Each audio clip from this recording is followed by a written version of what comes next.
सहकारिता विभाग के माध्यम से जब हम ये आयोजन को कर रहे हैं तो जो एक साथ जब मैंने प्रारंभ में बात कही है कि नीचे के स्तर तक भी बहुउद्देशीय समितियों के माध्यम से जोड़ करके जो कल्पना की है, हमारे लिए तो ये और महत्व की बात है कि हमारे घर के खुद की आय का साधन भी बड़े पैमाने पर पशुपालन से होने वाली दूध उत्पादन की क्षमता के बलबूते पर मैं स्वयं भी उससे अपने आप में परिवार में गौरवान्वित होता हूं कि हाँ, हमारी सरकार ने आकर के ये जो दूध उत्पादन के मसले पे विचार किया। हमारी सरकार ने डॉक्टर भीमराव अंबेडकर को निमित्त बना करके उनकी जन्म जयंती के अवसर पर कामधेनु गौपालन योजना को लागू करने का काम किया। 25 से ज्यादा जो गौमाताएं के लेकर के एक यूनिट उसमें 25% अनुदान और अधिकतम 200 गाय माता अगर आप पालेंगे तो लगभग 25% गाय माता एक तरह से आपको उस आपके प्रबंधन के लिए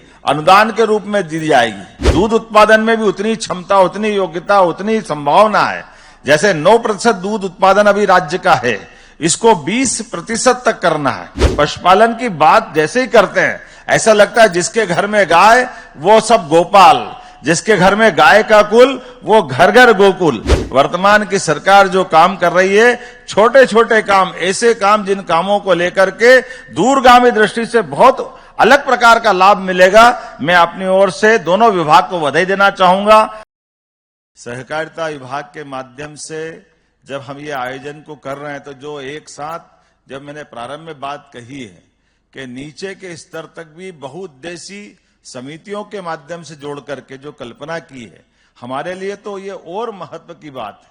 और मैं अपने लिए स्वयं के मानूं तो मेरे लिए भी हमारे घर के खुद की आय का साधन भी बड़े पैमाने पर पशुपालन से होने वाली दूध उत्पादन की क्षमता के बलबूते पर मैं स्वयं भी उससे अपने आप में परिवार में गौरवान्वित होता हूं कि हाँ, हमारी सरकार ने आकर के ये जो दूध उत्पादन के मसले पे विचार किया है और ये जिस प्रकार का निर्णय है आज और जो योजना है, मुझे मालूम है कल डॉक्टर भीमराव अंबेडकर जयंती है। जोरदार अभिनंदन करें एक ऐसे अदिति महापुरुष के लिए जिसने समानता के लिए अद्भुत काम किया।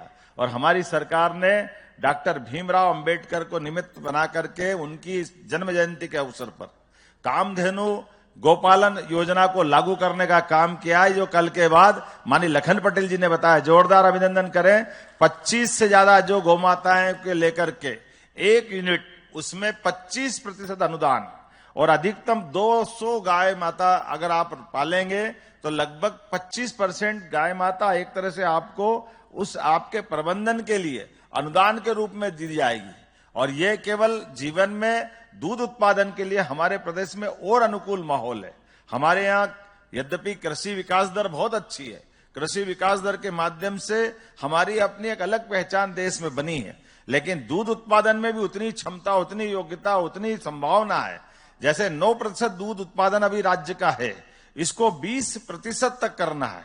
और ऐसे में जब हमारा फॉरेस्ट का एरिया बहुत बड़ा है, खेती के लिए मान लो जमीन नहीं है, लेकिन पशुपालन के लिए तो मना नहीं है, बहुत अच्छे से पशुपालन कर सकते हैं। और पशुपालन में भी उन्नत पशु के माध्यम से जब से ये योजना आई है, हर जगह हर स्थान पर उत्साह उमंग के साथ हर एक कोई किसी बात की बधाई दे न दे, पशुपालन की बात जैसे ही करते हैं ऐसा लगता है जिसके घर में गाय वो सब गोपाल, जिसके घर में गाय का कुल वो घर घर गोकुल। जो ये बात करते क्या इसलिए हम वृंदावन बनाने निकले हैं, तो आनंद से झूम उठता हर सभा हर स्थान पर। ये इतना उमंग देता है कि हमारे अपने लिए परमात्मा की दया से हजारों साल से अपने इस देश के अंदर ऐसा माना जाता दूध दही की नदियां बहती थी, लेकिन काल के प्रवाह में और खास करके गाय माता के दूध को लेकर मैं स्पष्ट बोलना चाहूंगा कि गाय माता के दूध के मामले में तो दूध फेट से लेंगे, ये बड़ी सावधानी से बोलने वाली बात थी। फेट मतलब केवल भैंस का लेंगे,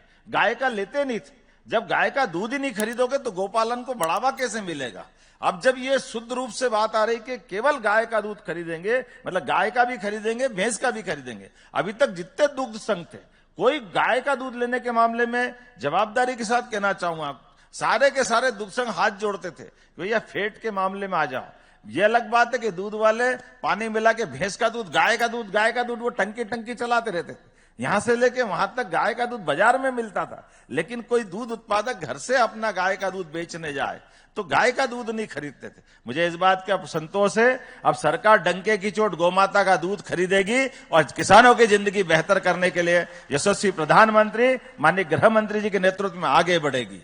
हमारे लिए आज के इस अवसर पर अरे कितने प्रकार की समस्याओं का समाधान हो जाएगा इस आज के कार्यक्रम के बाद। कुपोषण, अरे भाई कुपोषण में हम बाहर से कुछ खिलाएंगे पिलाएंगे अलग बात है, लेकिन केवल घर में उसका दूध उत्पादन का सिस्टम बना देंगे तो न केवल आय बढ़ेगी बल्कि गाय अगर परिवार में है और माता बहनों को भी दूध मिल गया तो अपने आप अगली संतानों के लिए भगवान की दया से उसको दूध की तो कमी है, और क्या कमी है। दूध ऐसा आहार है जिसके माध्यम से संपूर्ण पोषकता उसके घर में अपने उपलब्ध है। मैं मान के चलता हूं आज के इस अवसर पर ये जो बड़ी संभावना का क्षेत्र खुला है, बहुत अच्छे से हम सब यशस्वी गृह मंत्री जी ने पर्याप्त समय भी दिया है। और जैसा कि हमने कहा कि कल अंबेडकर जी की जयंती है और उसकी पूर्व दिवस पर आज वो हमारे बीच पधारे हैं, तो सर्वहारा वर्ग के लिए जिस प्रकार से आप ध्यान दे रहे हैं, वाकई ये भूतो न भविष्यति, वर्तमान की सरकार जो काम कर रही है, छोटे छोटे काम, ऐसे काम जिन कामों को लेकर के दूरगामी दृष्टि से बहुत अलग प्रकार का लाभ मिलेगा। मैं अपनी ओर से दोनों विभाग को बधाई देना चाहूंगा। और कितने प्रकार की यहाँ योजनाओं का लाभ मिला। अब सहकारिता से पेट्रोल पंप चलेगा, ये भी हम यही देख रहे हैं। जोरदार अभिनंदन करो, अभी पेट्रोल पंप वाला मिला। दवाई की दुकान वो सहकारिता संघ से चलेगी, सहकारी समिति से चलेगी। ये जो एक के बाद एक जितना दायरा खुल रहा है, फैक्ट्रियों के लिए भी जब अब जीआईएस हुई थी तो फैक्ट्री चलाने के लिए भी सहकारिता को जोड़ा है। ये बहुउद्देशीय वाकई बहुत बड़ा क्षेत्र है। मेरी अपनी ओर से पुनः आज के इस अवसर पर इस कार्यक्रम के लिए समय देने के लिए माननीय गृह मंत्री जी भोपाल की धरती पे पधारे हैं। दिल खोलकर आपका स्वागत है और आपका आशीर्वाद इसी प्रकार से हमको मिलता रहेगा। बहुत बहुत धन्यवाद।